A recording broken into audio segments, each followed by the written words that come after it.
Bachmann Easy Track has been around since probably the late 80s, good 30 years at this point, easy. And it comes as a pre-ballasted, molded in track system ready to go, very similar to what you'd get in other proprietors from Kato to Fleischmann to Pico to Rocco. I needed two Rerailers for my new layout, and neither Pico A track or Bachmann C track made these kinds of Rerailers, which are very useful things to have. This mates up quite well with the A track and the C track, and there's a different connection system on the end, which is easy enough to remove, and it snaps in quite well. Now, the obvious things here is how plasticky it looks.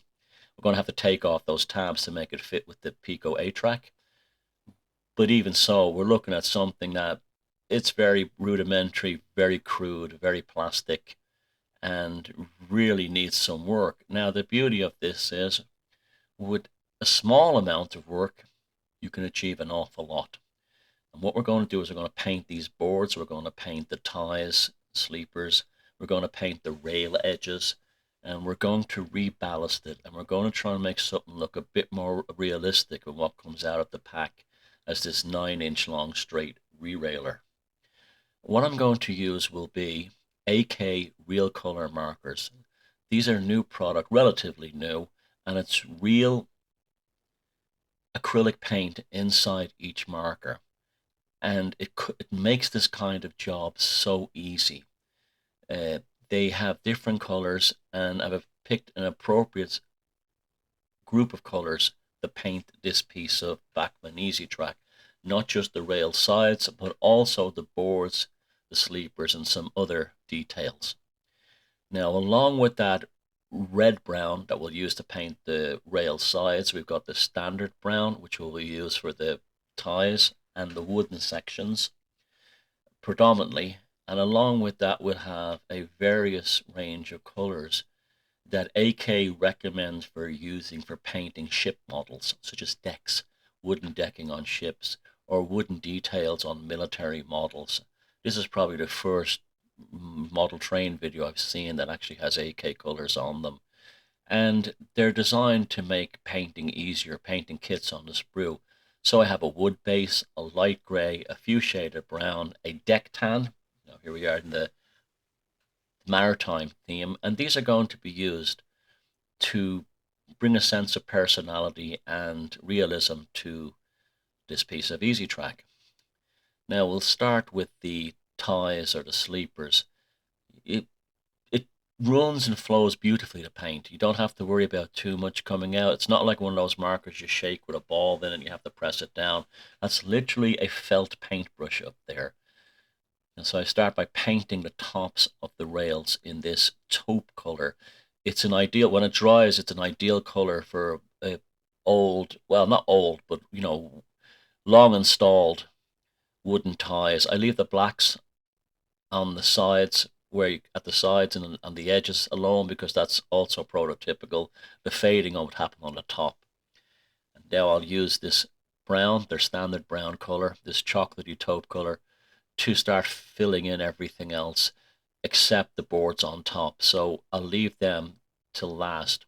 Now we've done that, we can now go in with the individual tones of greys and browns and ivories and any other color that might be appropriate for this kind of a deck. Remember, this thing would be out in the wind, rain, and sun. You'd have boards that would have been damaged and replaced over the decades. You would have had oil spillages. You would have had creosote that would have leached from one to another. And so each one of these boards, after 20 years, would look very different than the one next to it. So hence, not using the same color to paint them. So randomly, with no particular pattern, that's important. I paint them with mostly the standard brown color, and then fill in between with the deck colors and the other lighter tones to separate and make each board distinguishable from the one next to it.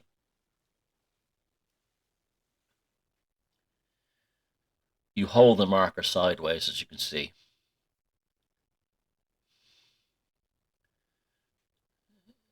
They really are a convenient product. And there we go.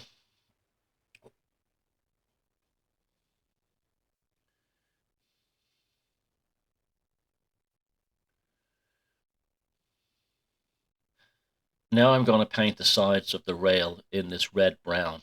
And this is why I got into these AK markers. I wanted to find a way to easily paint the side of the rails on my different track systems. So they're all going to be pre-ballasted tracks. They're either going to be Pico A track, Markland C track converted to DC, as well as this Bachmann Easy track and some pieces of Fleischmann Profi track. And I came across these in an Irish retail store, and they were very inexpensive. They're like 173 euros each. They're a bargain. They're really, really worth it. And they're just so convenient, no cleanup. But when I painted the side edges of the rails in this color, it dried to exactly what it looks like in real life. It's not rusted. Sometimes people paint the side of their rails very severe red oxide. If you go look at the real thing, it's not like that.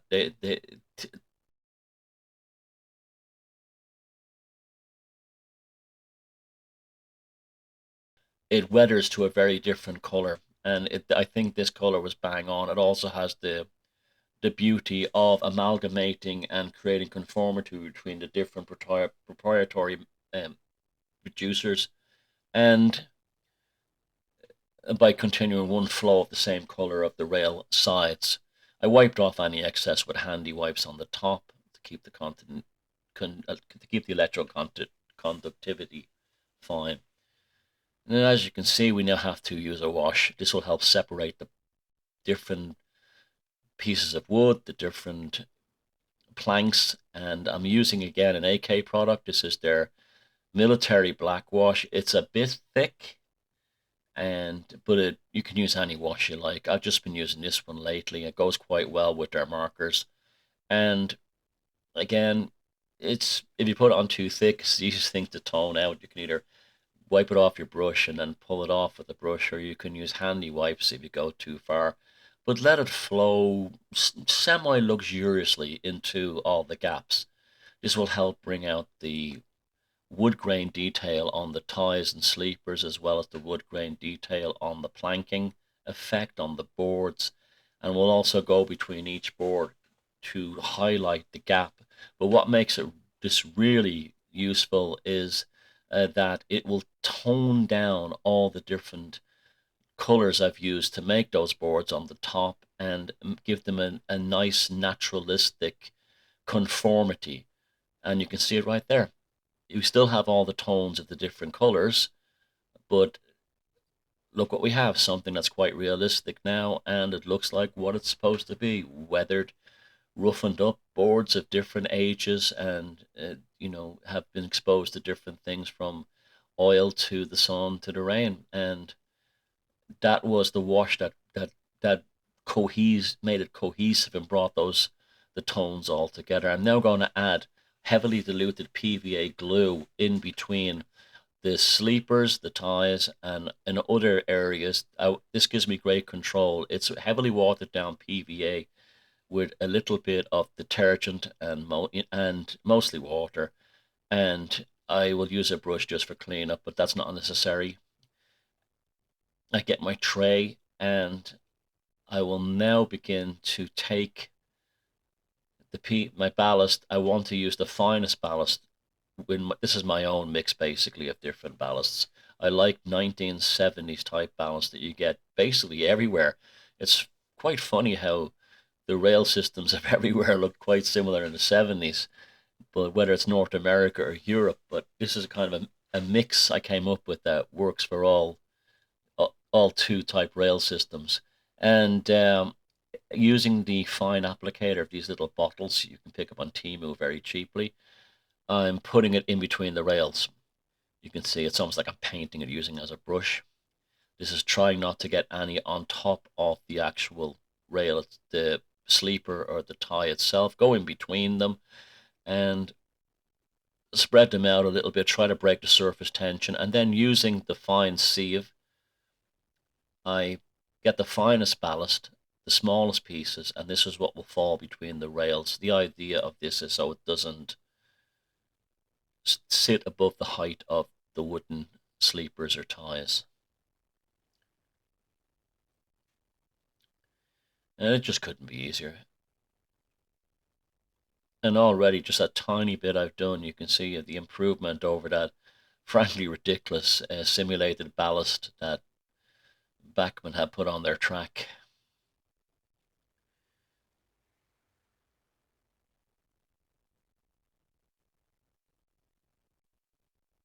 Again, just flick off any that's stuck on top of the rails. When it dries later on, it's easier to remove the excess ones. You can break them off with a toothpick or something similar. I'm now doing these inclined parts up from the rail to the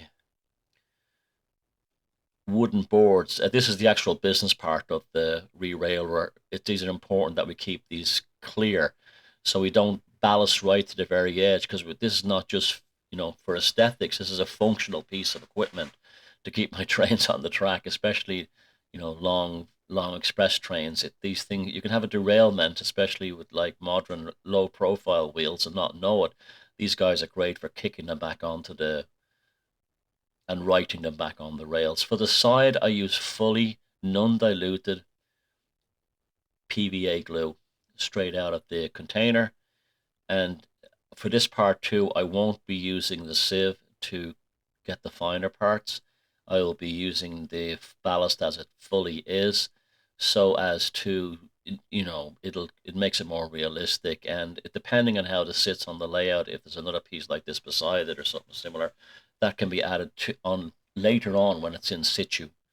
But right now, this is just to, again, hide the grey plastic, hide the silly ballast on the side, and to continue the ballast that we put on the top down around the sides. But it's bigger. It'll be bigger pieces of ballast. It'll be direct from the back. And so there'll be a transition. You won't notice at the very top it's very thin ballast, very small ballast. At the side, it's the medium-sized ballast. And so it'll blend beautifully when it's done. A fine metal sieve like this is a very underappreciated tool to have when you're building a layout. Not only can you use for things like this, but you can also use for separating grades of different things like grass and foliage, and it just makes life a lot easier. It'll get around a lot of things that are too big, and allows you to do different grades with the same box of ballast. You'd be surprised how many mixtures of sizes are actually in a bag of proprietary ballast. Now, like I said, I make my own ballast, and this is what works for me. And I like that. Not, old railroad, like decrepit, although that looks great in sidings. In fact, if I was doing this in sidings, some of those colors I've used to paint the decking planking, I'd use also for the ties for the sleepers, in order to make some of them look older, and which you'll see that when the layout is being built. But this is to create, this is a hobby by itself. You can build this on your desk, on your workbench, before you go build your layout, especially during the very cold months like this, if your layout's in an attic. So there's the original out of the box, the 9-inch straight Rerailer from Bachmann Easy Track. And look at her now. I think that looks splendid. A few weeds added, a few pieces of turf, and just look at that. It's gone from being a toy to a model. I really find this to be a very satisfactory thing to do because it's so easy. It's so easy. So I hope everyone's having a happy new year, and I will see you with a lot more videos during 2025. And happy modeling, and have a go at this yourself. I see lots of layouts in America with Bachmann Easy Track, and they're just begging for something like this to take their layouts to the next level. And you can still have them as removable sections, as a click track that you can take out and put away in the box, and that's the beauty of it. Take care.